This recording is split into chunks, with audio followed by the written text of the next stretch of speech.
അവ്വല് വക്കത്തിലെ നോമ്പ് കൊണ്ടേ കളഞ്ഞു. റമദാൻ തീരാൻ കാത്തിരിക്കാൻ എങ്ങനെയെങ്കിലും ആടുജീവിതം കാണണം, അതിനുവേണ്ടി നിയ്യത്ത് ചെയ്തിരിക്കുകയാണ് കുറെ പേര്. അള്ളാഹു നമ്മളെ കാക്കുമാറാവട്ടെ. നോമ്പൊന്ന് കഴിഞ്ഞാൽ മതിയായിരുന്നു, എനിക്കതൊന്ന് പോയി കാണായിരുന്നു എന്ന് മനസ്സുകൊണ്ട് ചിന്തിക്കുന്ന ആളുകൾ വരെ നമ്മുടെ സമുദായത്തിലുണ്ട്. അള്ളാഹു നമ്മളെ കാക്കുമാറാവട്ടെ. എടാ പെരുന്നാളിന് അന്ന് നമുക്ക് പോകാം, അന്ന് നമുക്ക് ഇൻഷാ അല്ലാഹ് പോകാം എന്ന് മനസ്സുകൊണ്ട് കരുതുന്ന ആളുകൾ വരെ നമ്മുടെ സമുദായത്തിലുണ്ട്. അള്ളാഹു നമ്മളെ കാത്ത് സംരക്ഷിക്കട്ടെ. എന്നാൽ അതിൽ പറയുന്നത് ഒരു വ്യക്തിയുടെ പച്ചയായ ഒരു മുസ്ലിമായ ഒരു സഹോദരന്റെ ജീവിതമാണ്. ആ ജീവിതം നമ്മളുടെ ജീവിതത്തിലേക്ക് വരാതെ അള്ളാഹു എന്നെ നീ കാത്ത് സംരക്ഷിക്കണേ എന്ന് പാഠം ഉൾക്കൊള്ളാൻ നമ്മൾ ആരെങ്കിലും തയ്യാറായോ? 2 വർഷത്തോളം പ്രവാസ ലോകത്തേക്ക് പോയ സഹോദരൻ, വലിയ ബുദ്ധിമുട്ടിൽ അകപ്പെട്ടു പോയ മനുഷ്യൻ, കാട്ടറബിയാകുന്ന മനുഷ്യന്റെ പീഡനം മൂലം പ്രയാസം അനുഭവിച്ച മനുഷ്യൻ, മരുഭൂമിയിൽ അകപ്പെട്ടു പോയ മനുഷ്യൻ, നൂറുകണക്കിന് ആടുകളും ഒട്ടകങ്ങളുമായിട്ടുള്ള ജീവിതത്തിൽ ഒന്നും കുളിക്കാനോ നനയ്ക്കാനോ നഖം വെട്ടാനോ മലമൂത്ര വിസർജനം വേണ്ട രീതിക്ക് നടത്താനോ അത് കഴിഞ്ഞാൽ വേണ്ട രീതിയിലേക്ക് വെള്ളം ഉപയോഗിക്കാനോ പോലും സാധിക്കാൻ പറ്റാതെ മരുഭൂമിയുടെ അകത്തലത്തിൽ ഒറ്റപ്പെട്ടു പോയ ഒരു മനുഷ്യൻ, നജീബ് എന്ന ഒരു സഹോദരന്റെ കഥയാണത്. ആ കഥ, ആ ഒരു ജീവിതം, പച്ചയായ ജീവിതം, ആ ജീവിതം എന്റെ ജീവിതത്തിൽ വരാതെ എന്നെ നീ കാത്തു സംരക്ഷിക്കണേ അല്ലാ എന്ന ഒരു ചരിത്രം നമ്മൾ അതിൽ നിന്ന് ഉൾക്കൊണ്ടാലും ഒക്കെ അതല്ലല്ലോ നമുക്ക് ആസ്വാദനമായി മാറിയിരിക്കുകയാണ്. അള്ളാഹു നമ്മളെ കാത്തു സംരക്ഷിക്കുമാറാവട്ടെ. അള്ളാഹു നമ്മളെ കാത്ത് സംരക്ഷിക്കട്ടെ. നബിയുനാ റസൂലുള്ളാഹി സ്വല്ലല്ലാഹു അലൈഹി വസല്ലമ തങ്ങൾ അള്ളാഹുവിന്റെ പ്രിയപ്പെട്ട അനുയായികളോട് പറയുകയാണ്, ഖൽബുൽ ഇൻസാൻ കരീശൽ ഫലാത്ത്. മരുഭൂമിയിലെ തൂവല് പോലെയാണ് മനുഷ്യന്റെ ഹൃദയമുള്ളത്. മരുഭൂമിയിലെ തൂവലിനോട് മനുഷ്യന്റെ ഹൃദയത്തെ മുത്തുനബി സല്ലല്ലാഹു അലൈഹി വസല്ലം തങ്ങൾ ഉപമിച്ചു. അഥവാ പാറിക്കളിക്കാൻ, കാറ്റത്തെ എങ്ങോട്ട് വേണമെങ്കിലും ഇങ്ങനെ ചരിക്കും. മനുഷ്യന്റെ ഹൃദയം അതാ, ഉറക്കുന്നില്ല. ഒരു കാറ്റും കൊണ്ട് വന്ന ആ കാറ്റിൽ തൂവല് പറന്നിങ്ങനെ കളിക്കും, പാറിക്കളിക്കും. കണ്ടിട്ടില്ലേ അപ്പുപ്പൻ താടി പാറിക്കളിക്കുന്നത്? അതുപോലെ മനുഷ്യന്റെ ഹൃദയം അങ്ങോട്ടും ഇങ്ങോട്ടും ചലിച്ചുകൊണ്ടിരിക്കുമെന്ന് നബിയുനാ റസൂലുള്ളാഹി സ്വല്ലല്ലാഹു അലൈഹി വസല്ലം. അത് ഹിദായത്ത് എന്ന മഹിതമാകുന്ന ലക്ഷ്യത്തിൽ ഉറപ്പിച്ചു നിർത്താൻ നമുക്ക് കഴിയണം. അതിനാണ് പുണ്യ റമദാൻ നമുക്ക് അല്ലാഹു നൽകിയത്. തഖ്വ നേടിയെടുക്കാൻ വേണ്ടിയിട്ടാണ്. നോമ്പിലൂടെ നേടിയെടുത്തോ? ചിന്തിക്കും, നേടിയെടുത്തോ? നമ്മൾ ഈ റമദാനിൽ കാണാൻ പാടില്ലാത്ത സർവ്വതും കണ്ടു. സിനിമ കണ്ടുകൊണ്ട് നടക്കാൻ, സ്കൂൾ അവധിയാൻ, കുട്ടികൾ ഹെഡ്സെറ്റും വെച്ചുകൊണ്ട് സിനിമാ പാട്ട് കേട്ട് നടക്കാൻ, മോശപ്പെട്ട സിനിമാ ഗാനങ്ങൾ കാണുകയാൻ, അശ്ലീലമാക്കപ്പെട്ട ചാറ്റിങ്ങുകൾ കൈവരലുകൾ കൊണ്ട് നടത്താൻ, കാലുകൾ കൊണ്ട് ഹറാമായ തലത്തിലേക്ക് നടക്കാൻ. എങ്ങനെ ഈ റമദാൻ നമുക്ക് അനുകൂലമായി സാക്ഷി നിൽക്കും? നിങ്ങൾ പറയും, എങ്ങനെ നമ്മൾ രക്ഷപ്പെടും? എങ്ങനെ പരലോക ജീവിതത്തിലേക്ക് നമ്മൾ രക്ഷപ്പെടും? ഈ റമദാനിനോടുള്ള അമാനത്ത് കൃത്യമായി വീട്ടിയതാകുന്ന സമൂഹമായി നമ്മളെ എടുത്തു വെക്കാൻ പറ്റുമോ? അമാനത്ത് വീട്ടിയിട്ടുണ്ടോ? നമ്മളെ വിശ്വസിച്ച് അല്ലാഹു നൽകിയതാണ്. إنا عرضنا الأمانة على السماوات والأرض فأبين أن يحملنها وأشفقن منها وحملها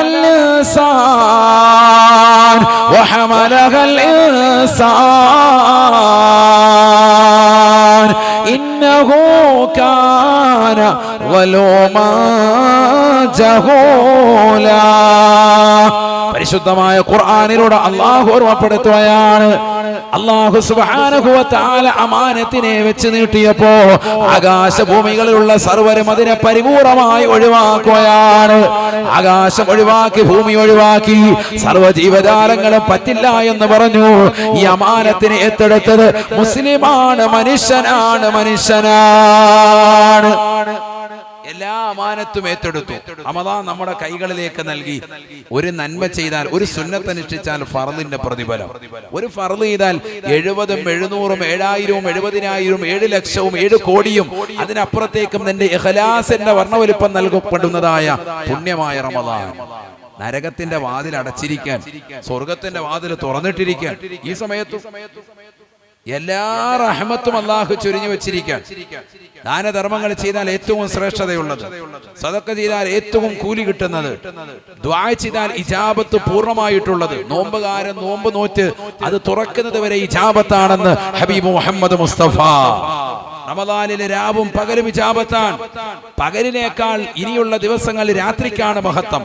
റമദാനിൽ അവസാനത്തെ 10കളിൽ രാത്രിക്കാണ് കൂടുതൽ മഹത്വം പകലിനേക്കാൾ. കാരണം ലൈലത്തുൽ ഖദർ പ്രതീക്ഷിക്കുന്ന രാവായതുകൊണ്ട്. എന്നിട്ടും നമ്മുടെ ജീവിതത്തിൽ ഈ അമാനത്ത് പരിപൂർണമായി പൂർത്തീകരിച്ചോ എന്ന് ചിന്തിക്കാൻ. ബഹുമാനപ്പെട്ട ഉമർ റളിയല്ലാഹു അൻഹു പറയുകയാണ്, എനിക്ക് എന്റെ കൂട്ടുകാരിൽ ഏറ്റവും ഇഷ്ടപ്പെട്ട കൂട്ടുകാരനാണ് അബൂ ഉബൈദ. കാരണം അല്ലാഹുവിന്റെ റസൂൽ പറഞ്ഞു, അമീനു ഹാദിഹിൽ ഉമ്മ, ഈ സമുദായത്തിലെ ഏറ്റവും നല്ല വിക്ഷേപമുള്ള വ്യക്തിത്വമാണ്. എന്ത് കാര്യമേൽപ്പിച്ചാലും അത് പരിപൂർണമായി പൂർത്തീകരിക്കുന്ന വ്യക്തിയാണ്. ഏറ്റെടുത്ത കാര്യങ്ങൾ വിശ്വാസതയോടുകൂടി പൂർത്തീകരിക്കുന്ന ഏറ്റവും അതിവിശ്വസനായ വ്യക്തിത്വമാണ് ബഹുമാനപ്പെട്ട അബൂ ഉബൈദ എന്ന് ഹബീബ് മുഹമ്മദ് മുസ്തഫ. അതുകൊണ്ട് തന്നെ എനിക്ക് ഏറ്റവും ഇഷ്ടമാണ് അദ്ദേഹത്തിനെ എന്ന് ഉമർ ഇബ്നുൽ ഖത്താബ് റളിയല്ലാഹു അൻഹു. അല്ലാഹുവിന്റെ റസൂൽ സ്വഹാബത്തിനോട് പറയുകയാണ്, സ്വഹാബ, ലാ ഈമാന ലിമൻ ലാ അമാനത ലാ, ലാ ഈമാന ലിമൻ ലാ അമാനത ലാ, വലാ ദീന ലിമൻ ലാ അഹ്ദ ലാ. റബ്ബിനോട് ചെയ്തിട്ടുള്ള കരാറുകൾ പൊളിച്ചു കളയുന്ന മുസ്ലിമേ, ഞാൻ പള്ളിക്ക് കൊടുക്കാം, മദ്രസയ്ക്ക് കൊടുക്കാം, യതീംഖാനയ്ക്ക് കൊടുക്കാം, വാഗ്ദത്തം ചെയ്തിട്ട് പൂർത്തീകരിക്കാത്ത സഹോദര, അവൻ ദീനില്ലാത്തവനാണ് എന്ന് ഹബീബ് മുഹമ്മദ് മുസ്തഫ. വിശ്വസിച്ചൊരു കാര്യം നിന്റെ കൈകളിൽ അല്ലാഹു ഏൽപ്പിച്ചിട്ട് അത് പരിപൂർണമായി ശ്രദ്ധിക്കാതെ അവഗണനയോടെ പരിപൂർണമായി ശ്രദ്ധ ചെലുത്താതെ പുറംതിരിഞ്ഞു നിൽക്കുന്ന മനുഷ്യ, നീ ഈമാൻ ഇല്ലാത്തവനാണ് എന്ന് ഹബീബ് മുഹമ്മദ് മുസ്തഫ. പുണ്യങ്ങളുടെ പൂക്കാലമായ റമദാൻ നിന്റെ കൈകളിലേക്ക് നൽകിയിട്ട് ആ റമദാനിൽ നിസ്കരിക്കാതെ, ആ റമദാനിൽ ഖുർആൻ ഓതാതെ, റമദാനിൽ വിക്ർ ചെല്ലാതെ, റമദാനിൽ നോമ്പ് പോലും നോറ്റുവീട്ടാതെ, കള്ളു കുടിച്ചുകൊണ്ട് ലഹരി നുണഞ്ഞുകൊണ്ട് ഹറാമായ തലത്തിലേക്ക് കണ്ണിനെയും കാതിനെയും കൊണ്ടുപോയി മോശപ്പെട്ട ബ്ലൂ ഫിലിമുകൾ കണ്ടുകൊണ്ട് രാത്രിയുടെ യാമങ്ങളിൽ അന്യ പെണ്ണുമായി ചാറ്റിംഗ് ചെയ്ത് അവളുമായി സംസാരിച്ചുകൊണ്ട് കുഞ്ഞിനും കുത്തിക്കൊണ്ട് നിലകൊണ്ട മനുഷ്യ, നീ ഇസ്ലാമിനെ കളിയാക്കിയവനല്ലേ, ഇസ്ലാമിനെ തേജോവധം ചെയ്തവനല്ലേ. ലാ ഈമാന ലിമൻ ലാ അമാനത ലാ, വലാ ദീന ലിമൻ ലാ അഹ്ദ ലാ. അമാനത്ത് പൂർത്തീകരിക്കാത്തവൻ ഈമാനില്ലാത്തവനാണ് ഹബീബ് മുഹമ്മദ് മുസ്തഫ. അല്ലാഹു നമ്മളെ കാക്കട്ടെ. നമ്മളെ വിശ്വസിച്ച് ഏൽപ്പിച്ചത് ആ കാര്യമായിട്ട് നമ്മൾ ഈ റമദാനിനോടുള്ള മഹബത്തും അതിനോടുള്ളതാകുന്ന സൂക്ഷ്മതയും പുലർത്തിയവരാണോ ചിന്തിക്കൻ. ഇല്ല എങ്കിൽ കരയൻ സഹോദരങ്ങളെ, അള്ളാഹു നമ്മുടെ പാപം പുറത്തു നൽകി അനുഗ്രഹിക്കട്ടെ. അള്ളാഹു പുറത്തു നൽകി അനുഗ്രഹിക്കട്ടെ. ബഹുമാനപ്പെട്ടതാകുന്ന ഉമർ റളിയല്ലാഹു അൻഹു പറയുന്നു, എനിക്ക് രണ്ടാമത്തെ കൂട്ടുകാരൻ. നമ്മൾ ഈ റമദാനിൽ ഒരു കൂട്ടുകാരനെ നേടിയെടുത്തോ ചിന്തിക്കും. നമ്മുടെ ഏറ്റവും അടുത്ത കൂട്ടുകാരനാരാ? ബീവറേജ് നമുക്ക് കുപ്പി വാങ്ങിച്ചു തരുന്നോ ആണോ? ഏറ്റവും അടുത്ത കൂട്ടുകാരനാരാ? ഏറ്റവും അടുത്ത കൂട്ടുകാരൻ ആരാണ്? നമ്മുടെ കൂട്ടുകാരൻ. ഖല്ലി ഖല്ലി ഖുല്ലതൽ ഖിദ്ലാനി ഖൗഫൽ ഖാതിമ ഖാലിൽ ഖലീലൻ ഖാമിലൽ വസ്ഫി മിനൽ ഖൽഖാരി ഖാൽ ലാ ഇലാഹ ഇല്ലല്ലാഹു.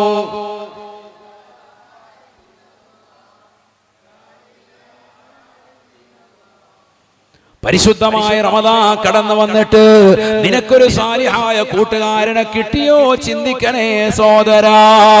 പെങ്ങളെ വാത് കേൾക്കാൻ വന്നിട്ടുള്ള പ്രിയപ്പെട്ട മുസ്ലിം സഹോദരി, മുക്കുന്നത്ത് ബഹുമാനരാകുന്ന കടക്കൽ ഉസ്താദിന്റെ സ്ഥാപനത്തിലേക്ക് ഒരുമിച്ച് കൂടിയ പ്രിയപ്പെട്ട മുസ്ലിം സഹോദരിമാരെ, സ്നേഹത്തോടുകൂടി കുമ്മനം ഉസ്താദ് ചോദിക്കുകയാണ്, നിനക്കൊരു സാലിഹത്തായ കൂട്ടുകാരിയെ ഇന്ന് വരെ ലഭിച്ചിട്ടുണ്ടോ?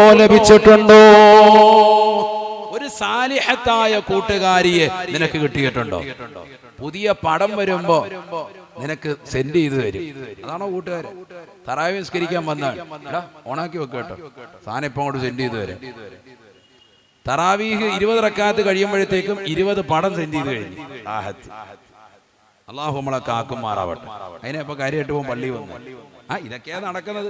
പള്ളിയുടെ 2ാം നിലയിൽ താഴെ ഇമാമ് ഖുത്ബ ഓതിക്കൊണ്ടിരിക്കുമ്പോ ഇത്തഖുല്ലാഹ്, പടച്ചറപ്പിനെ പേടിക്കണേ എന്ന് പറഞ്ഞുകൊണ്ട് തഖ്വ കൊണ്ട് വസിയത്ത് ചെയ്യുമ്പോ പള്ളിയുടെ അകത്തളങ്ങളിൽ 2ാം നിലയിൽ ചെറുപ്പക്കാരായ സഹോദരങ്ങൾ വന്നിരുന്നിട്ട് സ്വറ പറഞ്ഞ് പുതിയ പുതിയ റിലീസിന്റെ പടങ്ങളും പാട്ടുകളും കൈമാറുന്ന യുഗത്തിലേക്ക് ഈ തലമുറയിലെ യുവാക്കൾ മാറിയില്ലേ?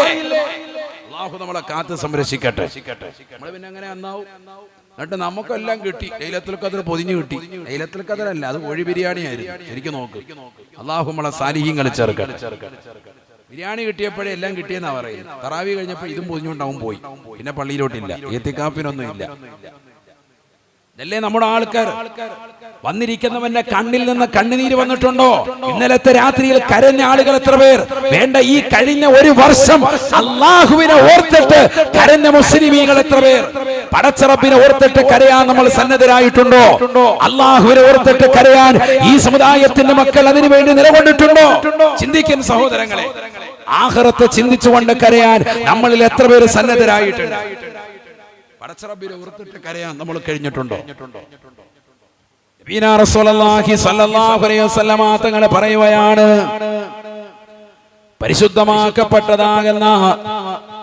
പരിശുദ്ധമാക്കപ്പെട്ടതാകുന്ന ജീവിതം നയിക്കുന്ന സാലിഹീങ്ങളാകുന്ന ആളുകളെ ചേർത്ത് നിർത്തിയിട്ട് സ്വഹാബത്തിനെ ചേർത്ത് നിർത്തിക്കൊണ്ട് നരകത്തെ കുറിച്ചുള്ള മുന്നറിയിപ്പ് നൽകിക്കൊണ്ടുള്ള ആയത്ത് ഓതിക്കൊടുക്കുകയാണ്.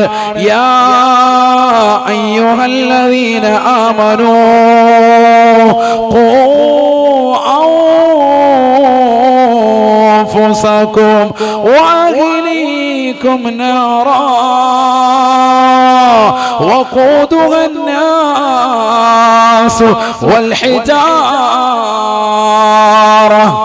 പരിശുദ്ധമായ ഖുർആനിന്റെ വചനം ഓതിക്കൊടുക്കുകയാണ്. അല്ലയോ സത്യവിശ്വാസികളെ, കത്തിച്ചൊലിക്കുന്ന നരകത്തെ തൊട്ട് നിങ്ങൾ സൂക്ഷിക്കണേ, സൂക്ഷിക്കണേ. നിങ്ങളുടെ സ്വന്തം ശരീരത്തെ മാത്രമല്ല, നിങ്ങളുടെ കുടുംബത്തെ, നിങ്ങളുടെ ഭാര്യയെ, നിങ്ങളുടെ മക്കളെ, നിങ്ങളുടെ ഭർത്താവിന്, നിങ്ങളുടെ പ്രിയപ്പെട്ട പേരക്കിടാങ്ങളെ, നിങ്ങൾ ആശ്രിതരായി കഴിയുന്ന സർവരെയും നിങ്ങൾ സൂക്ഷിക്കണേ. നാറാ, കത്തിച്ചൊലിക്കുന്ന നരകത്തെ തൊട്ട് കാത്ത് സംരക്ഷിക്കണേ എന്ന് വിശുദ്ധമായ ഖുർആൻ. വഖൂദുഹ الناس والحجارة.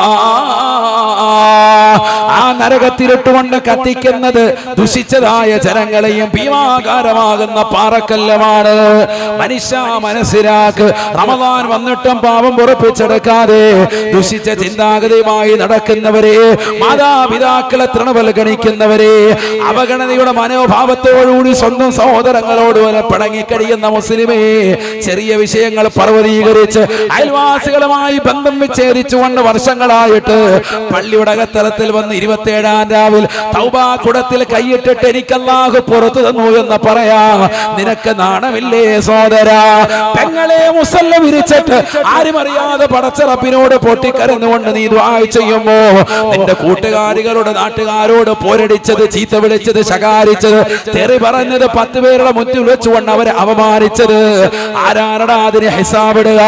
പാവപ്പെട്ടവന്റെ വിഷമവും പ്രയാസവും തിരിച്ചറിഞ്ഞ് അവനെ വിഷമിപ്പിക്കാതെ, ദുഃഖിപ്പിക്കാതെ, അവനെ സന്തോഷിപ്പിച്ചുകൊണ്ട് പോകേണ്ടതിന് പകരം കുടുംബങ്ങളെ വെറുപ്പിച്ച്, അയൽവാസികളെ വെറുപ്പിച്ച്, സർവരോട് ചീത്ത വിളിച്ചുകൊണ്ട്, ഹുങ്കടിച്ചുകൊണ്ട് നടക്കുന്ന പ്രിയപ്പെട്ട ഉമ്മ, രാത്രിയുടെ യാമങ്ങളിൽ മുസല്ല വിരിച്ചിട്ട് പടച്ചറപ്പിനോട് പൊട്ടിക്കരഞ്ഞ് ദുആ ചെയ്താൽ അല്ലാഹുവിന് നിന്റെ തൗബ വേണ്ടേ? വേണ്ട.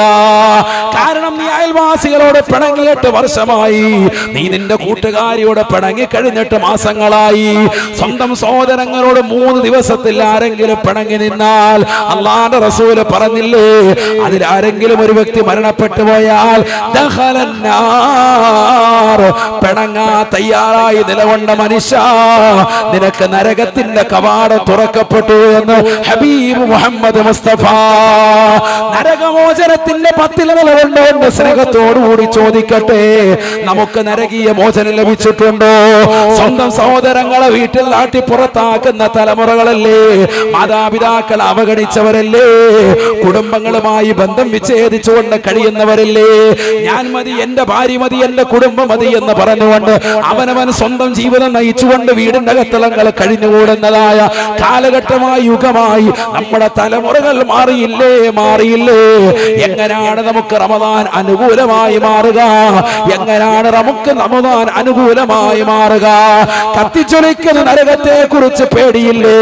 അല്ലാഹുവിന്റെ റസൂൽ പറയുകയാണ്, വഖൂദഹാ അന്നാസു വൽ ഹിജാറ. ഒരു പാറക്കല്ലിന്റെ ചീള് കൊണ്ടുവന്ന് ചൂട് പിടിച്ചാൽ അത് വളരെ ചൂട് നിലകൊള്ളുകയാണ്. എത്ര മണിക്കൂർ കഴിഞ്ഞാലും ആ തറയിലെ ചൂട് പോകൂല. ഈ തറയിലെ ചൂടൊന്ന് നല്ലതുപോലെ സൂര്യന്റെ താപമേറ്റാൽ, നല്ല രീതിയിൽ ചൂടേറ്റ് കഴിഞ്ഞാൽ പിന്നെ കാല് നമുക്ക് ചെരുപ്പില്ലാതെ പുറത്തു വെക്കാൻ പറ്റൂല. പാറക്കല്ലിന്റെ ചൂട് അത്രമാത്രമാണ്. വലിയ വലിയ ഭീമാകാരമാകുന്ന പാറക്കല്ലുകളെ കൊണ്ടുവന്ന് നരകത്തിലിടുകയാണ്.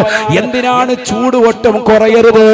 നമസ്കരിക്കാത്തവരല്ലേ, കള്ളു കുടിച്ചുകൊണ്ട് നിലകൊണ്ടവരല്ലേ, റമദാൻ വന്നിട്ട് പോലും പാവം പുറപ്പിച്ചെടുക്കാൻ നടന്നവരല്ലേ, കുടുംബ ബന്ധങ്ങൾ വിച്ഛേദിച്ചവരല്ലേ, അയൽവാസികളെ ചീത്ത വിളിച്ചവരല്ലേ, ബന്ധങ്ങൾക്ക് യാതൊരു വിലയും കൊടുക്കാതെ ഖുർആനിന്റെ വർക്കലുകളെ പരിപൂർണമായി തൃണവൽഗണിച്ചുകൊണ്ട് നടന്നവരല്ലേ, അവൻ നരകത്തിൽ കടന്നുകൊണ്ട് പെടയണം. അള്ളാഹുവിന്റെ തീരുമാനമാണ്. അള്ളാഹുവേ, ഞങ്ങളെ നീ കാത്ത് സംരക്ഷിക്കണേ അല്ലാ. ഈ ആയത്ത് കേട്ടിട്ട് ഒരാളിരുന്ന് കരഞ്ഞു. മുത്തുനബി സല്ലല്ലാഹു അലൈഹി വസല്ലം തങ്ങളുടെ സ്വഹാബത്തിന്റെ കൂട്ടത്തിൽ ഭയങ്കര കരച്ചിൽ. നബി സല്ലല്ലാഹു അലൈഹി വസല്ലം തങ്ങളുടെ സ്വഹാബിയാണ്. കറുകറുത്ത മനുഷ്യനാണ്. ഉള്ള് ക്ലിയർ ആണ്, അതുകൊണ്ടാണ് കരച്ചിൽ വരുന്നത്. ഉള്ള് ക്ലിയർ ആണ്, അതുകൊണ്ടാണ് കരയാൻ പറ്റുന്നത്. പുറം വെളുത്തിരുന്നിട്ട് കാര്യമില്ല. സത്യഭാമയെ പോലെ ഉള്ളു മോശമാണ്, കറുപ്പാണ്, കാര്യമില്ല. ഉള്ളു ക്ലിയർ ആകണം. അകം മിനുക്കാതെ പുറം മിനുക്കണ്ട, കക്കൂസയ്ക്കുള്ളൊരു രീതി നീ എടുക്കണ്ട. ഉസ്താദിന്റെ വരികളാണ്. എത്ര മഹത്തരാണത്. ഇപ്പൊ എല്ലാരും ടോയ്ലറ്റ് പണിയും കണ്ടു കഴിഞ്ഞാൽ പാവിരിച്ച് ഉറങ്ങാൻ തോന്നും. അള്ളാഹു നമ്മളെ സാലിഹ്യങ്ങളെ ചേർക്കട്ടെ അല്ലേ. നല്ല ടൈലൊക്കെ ഒട്ടിച്ച്, ഇറ്റാലിയൻ മാർബിളൊക്കെ ഒട്ടിച്ച് നല്ല സെറ്റപ്പാണ്. വീടിന് ഫ്രണ്ടിൽ ടൈലിട്ടേലും ബാത്റൂമിനകത്ത് ടൈലിടും. നല്ല സെറ്റപ്പാണ്, അടിപൊളിയാക്കിയിരിക്കും അല്ലേ. ബാത്റൂം കണ്ടാൽ എന്താ ഫിനിഷിങ്, നല്ല റാഹത്ത്. പക്ഷെ ആ ക്ലോസറ്റിന് ഉള്ളിലേക്ക് നോക്കിയാലോ മാലിന്യാണ്. ആണോ അല്ലയോ? അകം മിനുക്കാതെ പുറം മിനുക്കണ്ട, കക്കൂസയ്ക്കുള്ളൊരു രീതി നീ എടുക്കണ്ട. അകം മിനിക്കാതെ പുറം മിനിക്ക് നടക്കണ്ട. നമ്മളൊക്കെ അതാണ് കോട്ടും സൂട്ടും ഒക്കെ ഇട്ട് ഭയങ്കര റാഹത്തായിട്ട് നമ്മൾ നടക്കാൻ. നമ്മുടെ ഒക്കെ ഉള്ളിന്റെ ഉള്ള് അല്ലാഹു നമ്മളെ കാത്തു സംരക്ഷിക്കട്ടെ. മകം കറുപ്പാൻ, അതുകൊണ്ട് യാതൊരു കാര്യമില്ല. ഉള്ള് മോശമായാൽ യാതൊരു കാര്യമില്ല. ഉള്ളു ക്ലിയർ ആകണം. ശരീരമാസകലം കറുത്തതാകുന്ന മനുഷ്യൻ, കറുകറുപ്പുള്ളതാകുന്ന സഹാബി പരിശുദ്ധമായ ഖുർആനിന്റെ നരകീയ മോചനത്തിൻ്റെതാകുന്ന ആയത്ത് കേട്ട് നരകത്തെ പേടിക്കണമെന്നുള്ളതാകുന്ന ആയത്ത് കേട്ടുകൊണ്ട് പൊട്ടിക്കരഞ്ഞുകൊണ്ട് നിലകൊള്ളുമ്പോ നസറൽ അമീൻ മലക്ക് ജിബ്രീൽ അലൈഹിസ്സലാം കടന്നു വരുകയാണ്. ചിറകടിച്ച് അല്ലാഹുവിന്റെ റസൂലിന്റെ അടുക്കൽ വന്നിട്ട് പറയുകയാണ്, മനിൽ ബാക്കി മിൻകും യാ റസൂലല്ലാഹ്, മനിൽ ബാക്കി ഫീകും യാ ഹബീബല്ലാഹ്. ആരാണ് നബിയെ തങ്ങളുടെ കൂട്ടത്തിൽ ഇരുന്നു കൊണ്ട് കരയുന്നത്? നബി തങ്ങൾ ചൂണ്ടിക്കാണിച്ചിട്ട് പറഞ്ഞു, ആ പാവപ്പെട്ട മനുഷ്യനാണ്, കറുകറുത്ത മനുഷ്യൻ, ആര് കണ്ടാലും വെറുത്തു പോകുന്ന മനുഷ്യനാണ്. മുഖം വല്ലാതെ കറുത്തിരണ്ട, ശരീരമാസകളെ കറുപ്പ് ബാധിച്ച ആ മനുഷ്യൻ നരകത്തെ ഓർത്തിട്ടിരുന്ന് കരയുമ്പോ ബഹുമാനപ്പെട്ട ജിബ്രീൽ അലൈഹിസ്സലാം പറയുകയാണ്, അല്ല പറഞ്ഞിട്ടുണ്ട് കേട്ടോ, ലയ്യലി ജന്നാർ അഹദ് ബകാമിൻ ഖശിയത്തില്ലാ. കത്തിച്ചൊലിക്കുന്ന നരകത്തെ തൊട്ട് ആരൊരുവൻ ഓർത്തുകൊണ്ട് കരയുന്നുണ്ടോ, അല്ലാഹുവേ എന്നെ നരകത്തിൽ പ്രവേശിപ്പിക്കുമോ? 3000 വർഷം നിരന്തരമായി കത്തിക്കപ്പെട്ട നരകമാണ്. അതേ ഊഖിദന്നാറു അൽഫസന, റസൂലുള്ളാഹി പറഞ്ഞില്ലേ, 1000 വർഷം നരകത്തെ കത്തിക്കപ്പെട്ടു. ഹത്താ ഹമറത്, നരകത്തിന്റെ നിറം വല്ലാതെ ചുവന്നുപോയി. സുമ്മ ഊഖിദ അൽഫസന, വീണ്ടും 1000 കൊല്ലം കൂടി നരകത്തെ കത്തിക്കപ്പെടുകയാണ്. ഹത്താ ബിയല്ലത, വെളുത്തുപോയി. സുമ്മ ഊഖിദ അൽഫസന, വീണ്ടും 1000 കൊല്ലം കൂടി നരകത്തെ കത്തിക്കുകയാണ്. 3000 വർഷം, ഒരു വർഷമല്ല, രണ്ടല്ല, 3 കൊല്ലം, 3 കൊല്ലം നിരന്തരമായിട്ടല്ല, 3000 വർഷമാണ്, 3000 കൊല്ലമാണ്. 3 ദിവസമോ 3 മാസമോ 3 വർഷമോ അല്ല, 3000 വർഷം രാവും പകലും അല്ലാഹു സുബ്ഹാനഹു വ തആല നരകത്തെ കത്തിക്കാൻ വിനിയോഗിക്കുകയാണ്. ഹത്ത സ്വദത്ത്, അതിന്റെ നിറം വല്ലാതെ കറുത്തുപോയി. സാബാ, കറുകറുത്തതായ നരകം. ഹദീസാണിത്. വഹിയ സൗദാഉൻ മുളിമാ, ആര് കണ്ടാലും പേടിക്കുന്ന, ഇരുൾ മുറ്റപ്പെട്ടതായ ഭയചകിതമാകുന്ന അന്തരീക്ഷങ്ങൾ സമ്മാനിക്കുന്ന, അർളുഹാ മിൻ റസാസ് വസഖഫുഹാ മിൻ നുഹാസ് വഹീതാനുഹാ മിൻ കിബരീത്. താൽഭാഗം ഈയമാണ്, നരകത്തിന്റെ തറ ഈയമാണ്. ചൂട് വന്നാ പിന്നെ പോകൂല. നല്ല എയർ കണ്ടീഷൻ റൂമിൽ കിടക്കുന്ന പ്രിയപ്പെട്ട മനുഷ്യ, അറിയണേ, പഠിച്ചു വെക്കണേ. നിനക്കൽപ്പം ചൂട് വന്നപ്പോൾ പ്രയാസമായി എങ്കിൽ, നോമ്പ് പിടിക്കാൻ തയ്യാറാകാതെ പോകുന്നുവെങ്കിൽ അറിയണേ, നരകത്തിന്റെ മുകൾ ഭാഗം ചെമ്പിനാലാണ്, ചെമ്പാണ്. അർളുഹാ മിൻ റസാസ് വസഖഫുഹാ മിൻ നുഹാസ്. മുകൾ ഭാഗം ചെമ്പ. ചെമ്പെന്ന് പറഞ്ഞാൽ ചൂട് വന്നാൽ പിന്നെ വല്ല രക്ഷയുണ്ടോ? ചൂട് പോവത്തേ ഇല്ല. ആ പുറത്തോട്ട് പോകാൻ വല്ല വഴിയുണ്ടോ? ഒന്നുമില്ല, എല്ലാ ഗ്യാപ്പും ഫില്ലാണ്. ഒരു തരി ചൂട് പുറത്തേക്ക് പോകില്ല. ദുഷിച്ച ജനങ്ങളെയും ഭീമാകാരമാകുന്ന പാറക്കല്ലുകളും ഇട്ടുകൊണ്ട് കത്തിക്കപ്പെട്ടതായ നരകം. ആ നരകത്തിന്റെ താഴ്ഭാഗം ഈയമാണ്, മുകൾ ഭാഗം ചെമ്പാണ്. അതിന്റെ ചുറ്റുഭാഗം മുഴുവനും, മതിൽ മുഴുവനും ഗന്ധകമാണ് എന്ന് ഹബീബ് മുഹമ്മദ് മുസ്തഫ. 3000 വർഷമാണ്, 3000 വർഷമാണ് നരകത്തെ കത്തിച്ച് സജ്ജീകരിച്ചത്. മനസ്സിലാക്കണം. അല്ലാഹു മനസ്സിലാക്കാൻ തൗഫീഖ് നൽകട്ടെ. അല്ലാഹു മനസ്സിലാക്കാൻ തൗഫീഖ് നൽകട്ടെ. അല്ലാഹുവേ, ആ കത്തിച്ചൊരിക്കുന്നതാകുന്ന നരകത്തെ കുറിച്ച് റസൂലുള്ളാഹി പറയുകയാണ്, വലൗ ജുമിഅ ഹതബുദ് ദുനിയാ കുല്ലിഹാ ലകാനൽ ജുസ്ഉൽ വാഹിദു മിൻ അജ്സാഇ ജഹന്നമ. കത്തിച്ചൊലിക്കുന്നതാകുന്ന നരകത്തെ കുറിച്ച് റസൂലുള്ളാഹി വീണ്ടും പറയുകയാണ്, ലോകത്തുള്ള മുഴുവൻ വൃക്ഷലതാദികളും സസ്യലതാദികളും ഒരുമിച്ചിട്ടുകൊണ്ട് ഒരു മരുഭൂമിയിലിട്ട് കത്തിച്ച് അത് മുഴുവനും വല്ലാതെ പടർന്ന് പന്തലിച്ച് വലിയ തീജ്വാലയായി നിലകൊള്ളുമ്പോ അതാണ് നരകത്തിന്റെ ഒരു ഭാഗമെന്ന് നീ കരുതരുത്. ലകാന ജുസ്ഉൽ വാഹിദു മിൻ അജ്സാഇ ജഹന്നമ. കത്തിച്ചിരിക്കുന്ന ജഹന്നം എന്ന നരകത്തിലേക്ക് ചേർത്ത് നോക്കിയിട്ട് അത് വളരെ ചെറുതാണ്, ചെറുതാണ്, ചെറുതാണ് എന്ന് ഹബീബ് മുഹമ്മദ് മുസ്തഫ. ലോകത്തുള്ള മുഴുവൻ വൃക്ഷലതാദികളും സസ്യലതാദികളും മുഴുവനും മുറിച്ച് മരക്കഷ്ണങ്ങളാക്കി ഇട്ട് കത്തിച്ചാൽ, എന്താണ് ആ വാക്ക്? നമ്മളിപ്പോ ഇവിടെ ഒരു 10 തടികൾ കൊണ്ടുവന്നിട്ട് കത്തിച്ചാൽ തന്നെ എന്താണ് തീ? അതിന്റെ അടുത്തോട്ട് പോകാൻ പറ്റൂല, ചൂടാണ്, അല്ലേ?